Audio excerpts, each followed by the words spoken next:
welcome to the Redvee TV Instant Fan Reaction, supported by A-Star Recruitment for the 2020 season, as St Helens come out as victors in tonight's Super League playoff semi-final with a 48 points to 2 victory against the Catalan Headhunters.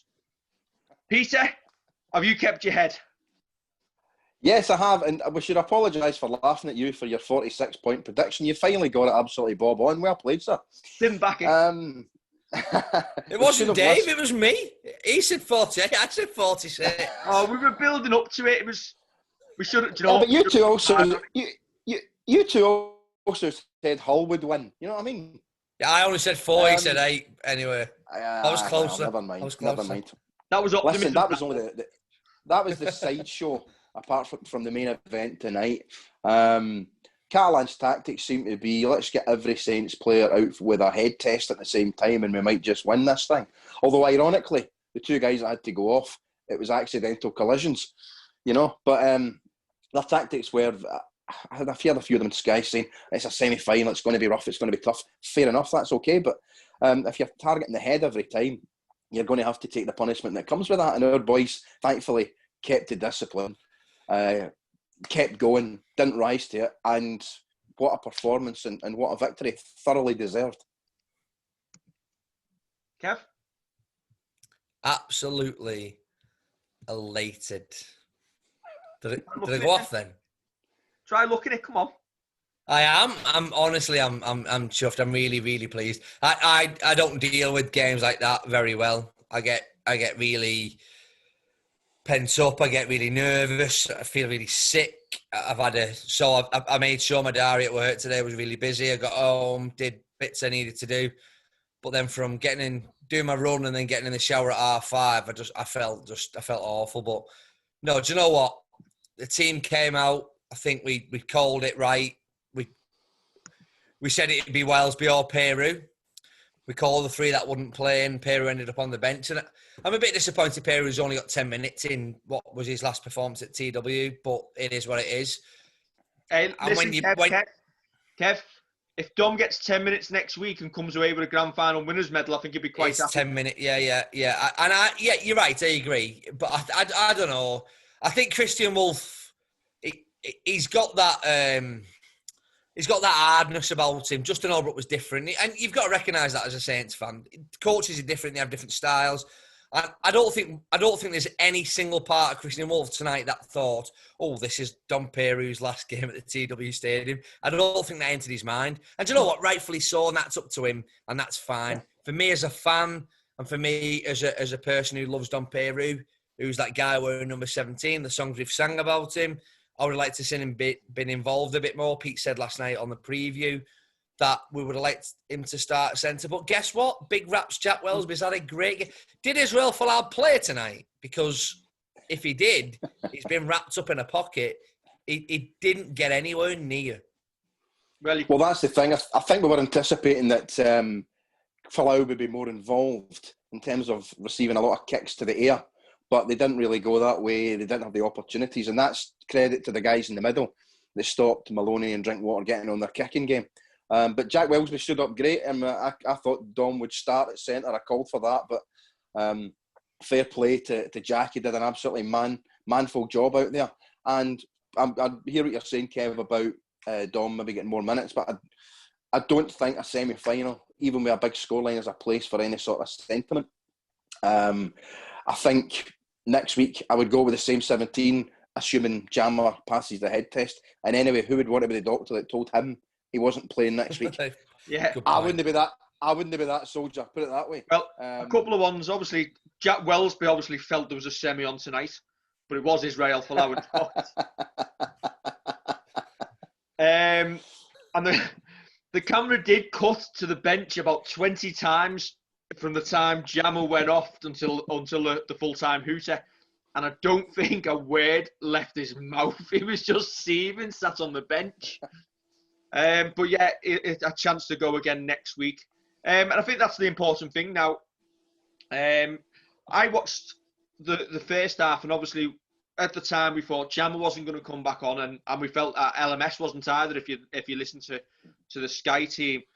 And despite being 14 points to 2 up at half-time, I was very, very nervous. I felt potentially if Catalan got that first try in the second half, with only having 15 fit players available, it may come back later in the game to bite us. But do you know what? We were absolutely impeccable throughout and never right. I get what you're saying. I wasn't nervous because I thought we'd asserted our kind of dominance in the game. I get what you're saying about it could have changed, but I think I talked about it last 3 nights ago on the preview show. I talked about it on the previous show, saying how our attitude is key, and you knew 5 minutes in. I knew 5 minutes in we'd win that game tonight because you could see it. You could see that extra impetus. You could see that little bit of buzz.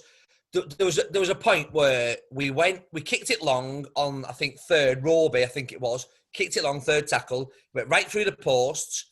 It went dead. They got 7 tackles from the 20. I think we kept them, I think they made 30 metres. And that said to me, this team ain't messing around tonight. These have got the right attitude. We win this game. And then it was a case of by how much. And then the headshots come out, and then the ill-disciplined Dragons came out. The Maloney shot on Grace was nothing short of disgraceful, but probably was only a yellow card, rightfully so. But then the fact that it was so many continuous times, there was that type of tackle. And like you talk about the full team warning, and I'm doing the action because I think that's what it is. But that's the rodeo, isn't it, Kev? Well, that'll be next week if we win. But the full team warning, and I think, do you know what? Credit to Liam Moore. I think he's refed it really well tonight. He's spoke to the captains at the right times. He said the right things. He made a threat to the Catalan team and then went through on it with the second yellow card. But what do yellow cards do? James Warren went off for 10 minutes. We scored once. We took a penalty. When the game's 34 points to 2 and the game is completely gone and the season what does the yellow card mean? You're right. And there's 15 minutes left and teams are going out it looks like deliberately to maim Saints players by taking their heads off. At what point? I don't know. I don't know. That's where the game lets itself down a little bit when you can deliberately say. I think. Do you remember there was a Hull FC game the other year? And the last 15 minutes were absolute carnage, and there was about 5 cards in about 10 minutes. And Lee Radford was in charge, and he was absolutely fuming. I can't remember who it was against, but was that not a game against? I think it was Featherstone in a challenge. It was Peter, correct. And they were just taking each other's heads off in the last 10 minutes because they didn't like. Do you remember when I told you to get Peter on the show because he's really intelligent? Like the Oracle. Do you remember that? Do you remember that he is? Can that be the title of the show tonight? Because that's the best addition I've ever had to my CV. I'll tell you. But no, you were right, Dave. I remember watching that game. Ended up like it was almost at 11 aside. It was like a football match. It turned out hilarious. For a neutral, it was hilarious watching them try and kill each other. But if you're a Saints fan tonight watching that, once I knew the game was won. I think I posted on one of the chat groups. Just keep kicking the ball to Catalan, let them have it, so they don't get a chance to kill us. But yeah, we will talk a lot more about next week throughout Grand Final week. But if we go out with that attitude that we had tonight, and I think you can always tell with Saints in the first 15 minutes of whether we're going to be on it or not. And if we turn up next week... Yeah, first 5 minutes, you know. I think Coot's got... Coot, I looked earlier. I have a bet with 2 of my mates. We do a bet every week, 15 quid in... and we're up to 500 quid now. And I looked at Koopman. This is Cunningham. She's here at the side of me. Have you learned nothing? Have you learned nothing? I got it back. I got that 30 quid back because Ash Handler had played 18 games and Regan Grace had only played 17. So you can't call it a fair deal. So I logged on to my Betfred 2 weeks ago and had 30 quid in there. And I thought, wonder where that's from. And it was the Regan Grace bet. You'd be gutted if your bet had been winning. You'd be gutted if you was on Ash Hanley, you're right, yeah. If you had 30 quid on Ash Hanley at 14 to 1 and they just give you your 30 quid back, you'd be well annoyed, yeah. I was going to say something else then. But no, but going back to my original point is I think Lachlan Coote was comfortably our man of the match tonight, and he was, because he's our smartest player, he's our best player. He's our cutest player. He just makes the right decisions at the right time. But then you find me a player who scored a hat-trick in Super League this season that's not got man of the match. I'll challenge you and put it below in the comments if you can, because Kevin Nagama has just been in the right place at the right time and done the right thing all night tonight. His defence was good. I think that right edge was great. Tommy Makinson hasn't scored a try tonight, and I know some people who've lost a lot of money on that because they had someone else. Johnny Lomax has scored his first try, apparently. I know he scored 2 against Toronto, but apparently he's avoided the nudie run because he's bagged. No, Kev, I'm sorry. RFL statisticians have said, despite that the Toronto results have been wiped out, player records, including tries scored and appearances, will count for RFL statistical purposes. But do you think LMS and Kyle Amor have that at Saints? If he hadn't scored tonight, Johnny Lomax was running around that totally wicked stadium in the Nud tomorrow. There's a lot of people who wish he was. You're right. There are a lot, Peter included. But anyway, we'll not talk about that. But he's scored, and I've said it. I put my team of the year on, and a lot of people have said you've chose Blake Austin over Johnny Lomax, and I don't think Johnny's been the Johnny of last season. I don't. And look, if he watches this and blocks me, fine. I don't mind. I think Johnny's capable of a lot better. Well, yeah, I think he's capable of a lot better than what he's shown this season. But do you know what? His wife had a baby last year. It was his testimonial year. He's had a baby. He's had to adapt to that. So you lose sleep. And does that affect your game? It probably does. We're all humans. He's only a human. I think because we expect it so often from it, and he performs week in, week out. I think it's got a little bit of James Roby about him.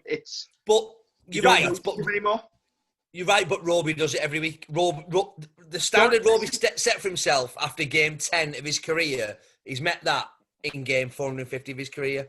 I think if you watch a lot of the games back, Johnny does a lot more than the comments. Yeah, you're right. But when a lot of people have put him in the team of the year as the standoff, and I personally, and you know what I feel about Warrington and that team, but I just think Blake Austin this year, even though, and I think someone said, it wasn't Lee Breers. I was watching the Betfred Super League show before when I was running on the treadmill, Peter, and it was Scully. It was Scully and Baz McDermott, and Scully said they're just a team of individuals, and he's got a point because Blake Austin, he's some player, mate. He is a great rugby league player. Kev, we're not talking Warrington tonight. Right, we're moving on to tweets because they're on the screen because I've got the technology working. I didn't expect it to be going so quick. Right, so John Finney, fantastic disciplined performance against a team of folks. The forwards were immense. Bentley is so good now, it's unreal. Do you know what? Let's very quickly comment on that. I think Christian Wolf has to take a lot of credit for how he's put Bentley into that team and made him a mainstay. Well, 100%, because if you remember last season when we got to the grand final, Bentos wasn't even in the 17. So you've got to say, as you say, well done to Christian Wolf for spotting the guy's potential for being a starting player. And he's come in, he's shown aggression, he runs great lines, he's good in defence, he's got that little bit of aggression about him as well. And he's really come on in leaps and bounds, so much so that if he wasn't available, you'd be concerned. Yeah. That he was a big loss to the team. Yeah, definitely. He's maybe not quite at that standard, in fairness, but Bateman's a cracking player, and I'm disappointed he's heading back home next year in terms of being an opponent against us. But for this competition, it's great to have really high standard players back in Super League, and it'll be a good battle actually for Bentley to try and stack up against them. Let's see what Bentley v Bateman comes up against next year. But do you know what, Dave? Tonight, I thought Bentley was one of the players. When I seen the Catalan tactics, I thought Bentley was a risk. I thought he's going to go in here. This could be a red card for us. But do you know what? He held his own. So that shows he's got the nous. He's got that about him that he ain't going to go looking for the fight. They brought the fight tonight, Cat. Bentley could have had 16 punch-ups in one game tonight if he wanted him. And he hasn't had one. And do you know what? He's 22 years old. You forget I mean, I'm 36. Yeah. Dave, you're like 45, and Peter, I'm not going to... I'm younger than you, mate. And I'm lucky. Bentley's 22. Yeah. And when you're on that field and people are saying things to you and doing things to you and trying to wind you up, and he has got that in him, and you know he has. We've seen it, but he knows what's at stake next week. There's no way he's thinking, mate, you're not stopping me playing in a grand final next week. You say to me what you want, you do to me what you want. I'll get you back next season. And that probably was his mentality. And you're right, it is down to Christian Wolff and the way he's managed him. But it's not just down to Wolff. Someone somewhere, and I wouldn't be surprised if it's Mike Rush or Justin Albrook, spotted him 2 or 3 years ago at Bradford. Yeah. And look at him now. What's he going to be like in 3 years? Listen, Rushy's had that's the point I was going to make. Rushy's had the loving on this Redvee TV for the last 2 years. He has, but do you know what? He's going to be like a Paul Sculthorpe type player because he's that good. He's brilliant. So, as John Finney says, indispensable. And then we had some great tries to evenly match teams next week. Bring it on. Charlton State was pleasantly surprised by how we dispatched the team of ranked bullies. And I think I read a column from a columnist in the Liverpool Echo this week, naming no names, who was saying that at times this season we've struggled against teams who wanted to bully us, especially if Alex Walmsley's not been on the field. But we stood up well to that tonight. The head injuries are a concern, but hopefully everyone will be available. We should scour the galaxies to find the lads who are up to fighting the evil empire. Thomas Winstanley, Star Trek. Very professional job done. I like Star Trek. Star Trek Discovery on Netflix, very good. Chris Sim, very good. Matched them physically, which was a worry after the Wigan game. The pivots kept the composure throughout and were clinical. I'm happy that we had that type of game, to be honest. We have laid some demons to rest. Somebody's name I can't see. Simon Hay, sorry. Very good performance. Bit more flair and some fire against fire. And John Carlisle thought it was just what we needed. Ignore the aggression and play the game, just as you've been saying, Kev. Yeah. We need to do that next week. Chris Pennington thought it was a flawless performance. Same again next week. And I like that. The gift that got put up. Hey. Sorry, I've got to show off. Alexa. Oh, she's done it. The lights went off. Very good. Disco Stew, Saints 48, Catalan 2. There's one for you. Yeah. Oh, hey, little rhyme as well. Not bad. Chris Jones, poor tactics from Catalan. We stay strong in defence, gets over the line and back-to-back finals. Brendan Neary managed to overcome the grubs. We'll need to make sure we can do the same next week because that'll be the king of the grub. Do you know what? I've just mentioned them and said something disparaging. I'm going to have about 10 million tweets from when they're watching this. 25 minutes in. It's like they've all put pennies in the meter and they've discovered social media. I put a little tweet up last night just talking about their defensive line looked like a flock migrating. And they've bit so much. It's hilarious. Obsessed. 2 seconds and a day of fun. Emma Springford, headaches all round. John Sutton, I'm assuming it'll be John Sutton. Imagine if next week was Old Trafford with fans. No, let's not imagine that. We need a head count literally from Phil Gilbert. Paul Elliott, even Wolf, wants the love. Likes Wolf. Tougher game than the score suggests. Catalan's 1970s RL may affect us for next week. Hopefully not.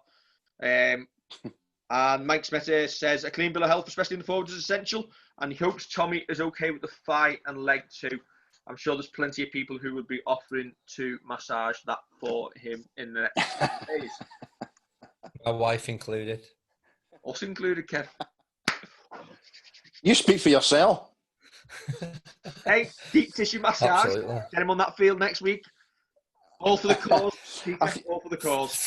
There was some great comments there for the Saints fans on Twitter, particularly about things like attitude. I think you guys mentioned it as well. And next week, 3 weeks ago, we fell short in a few areas. One of them perhaps was attitude, and one of them was perhaps we didn't quite have the defensive intensity. But that 3 weeks ago might stand us in good stead for next week. We've seen Wigan that night probably at their best. We know now exactly what we have to do. That doesn't mean it's easy to achieve, but there's zero excuses now. Well, do you know what? We've had that defeat. We've got to come back from it. We've got to react. Was it 99 where we played Bradford in the playoffs, I think 2 weeks before the grand final, and we got absolutely by about 50 points. And then we turn up at and I'm pretty sure and beat them 8-6. And I think Wigan, I know we beat them in the 2000 playoff over at their place comfortably, but I'm sure we had lost at home to them not too long before that either, unless my mind's playing tricks on me again. But it just shows these results don't mean a huge amount. Yeah, it won Wigan the League Leaders' Shield, fair play, and they deserved it on the night. But that should stand us in tremendous stead. I don't think Wigan could play much better than they played that night, in fairness to them. But we can, as we know, play a hell of a lot better than we did that night. We can bring more to the party and attack. Our attitude could have been a bit better as well. As it was tonight, I thought we were... One of the tweeters used the word like flawless. It was as near to flawless as you could probably get, especially in defence.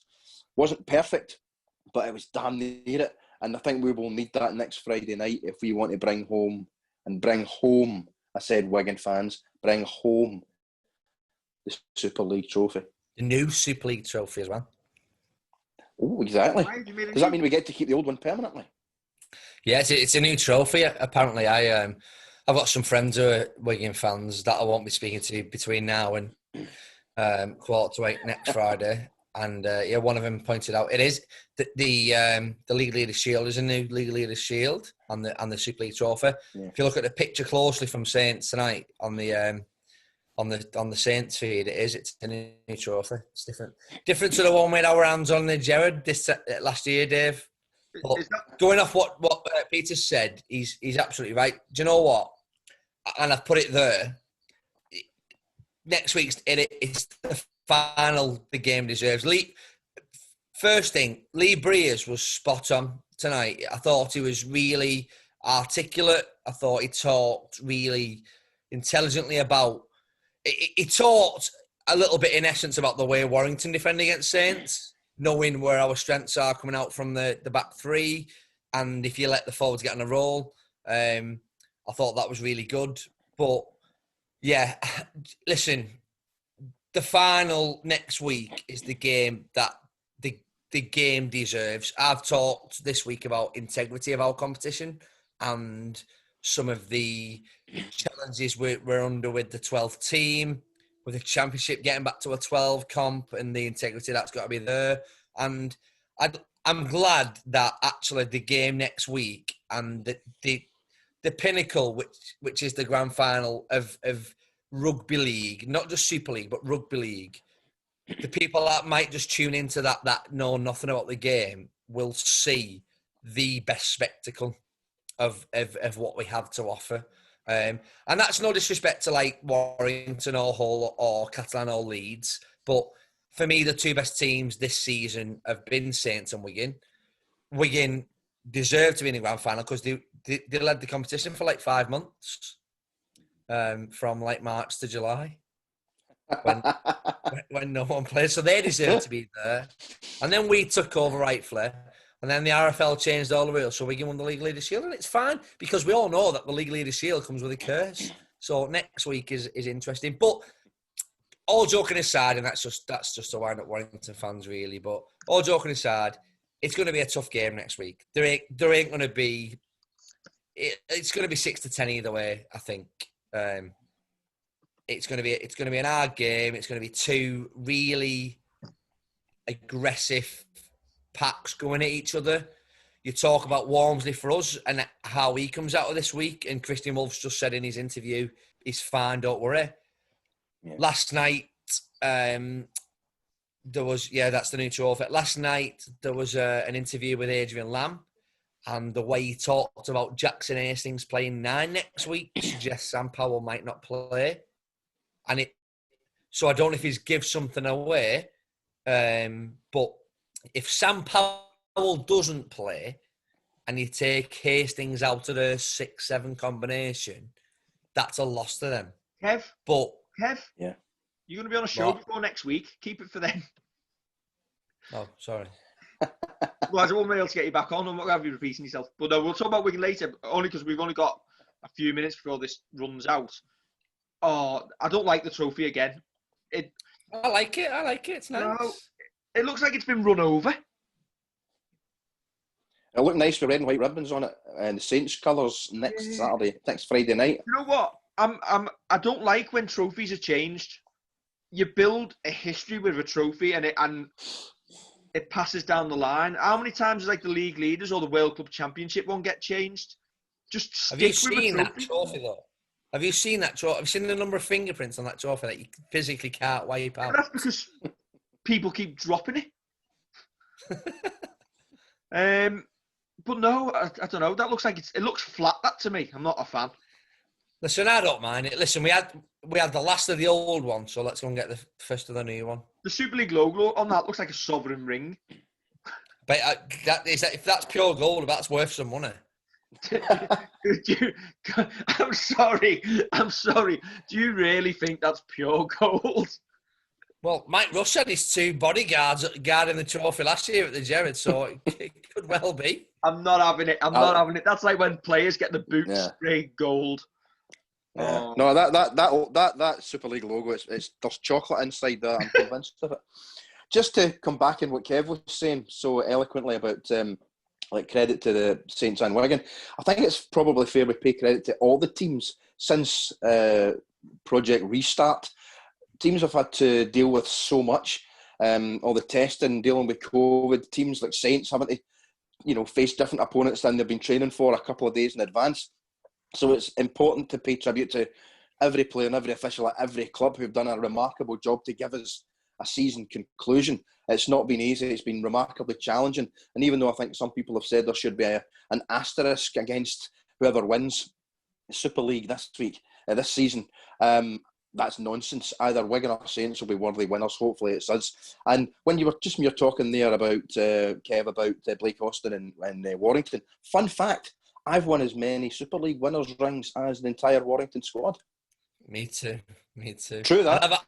I've got a picture with the Super League trophy more times than the Warrington players have. And that's also true. But anyway, you're right. It has. It's been a turbulent season. It's been a challenging season, and respect to Peter. Hang on. Time out. You haven't, Peter. Josh Charnley's won it. Josh Charnley's won what? Super League Grand Final. Nah, but Wigan. Not for us. Not for us, but so he's not in the Warrington squad. You've lost your Oracle status. Don't mention his name. You could have done us all a favour by not mentioning that, Dave. But thanks anyway. Let's just that I won't mention you two back to Hull win last night. But we'll let that go. We'll let that go. But anyway, Peter's right in saying that. Do you know what? We've got to the end of the season, and it's the. Do you know? In a weird way, it's good. It's the end of November for us as rugby league fans. It's a good point because we go into December. Christmas usually starts. We get into Christmas. Before we know it, it's January. All right, it might be a bit of a later start next year, but we'll have the fixture to look forward to. Getting our season tickets back. Hopefully, this COVID lockdown starts to ease, and we can look at getting back into games. And next week is the final the game deserves.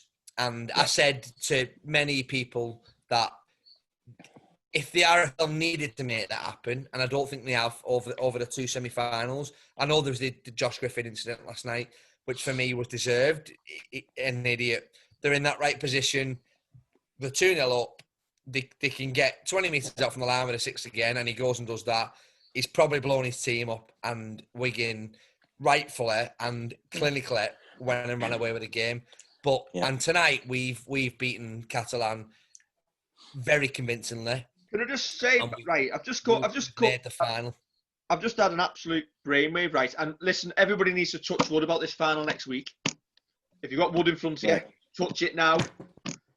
Because there is no reserve date for this grand final next week. If either of the two sides are ruled out due to COVID, then the highest placed runner-up takes a place in the final next week. So Catalan will still keep training because they could potentially face Saints or Wigan in the final next week, which, when the game has gone at 34 points to 2 tonight and they go headhunting, potentially makes sense. They're taking players out who could beat them in next week's final if they get a second chance.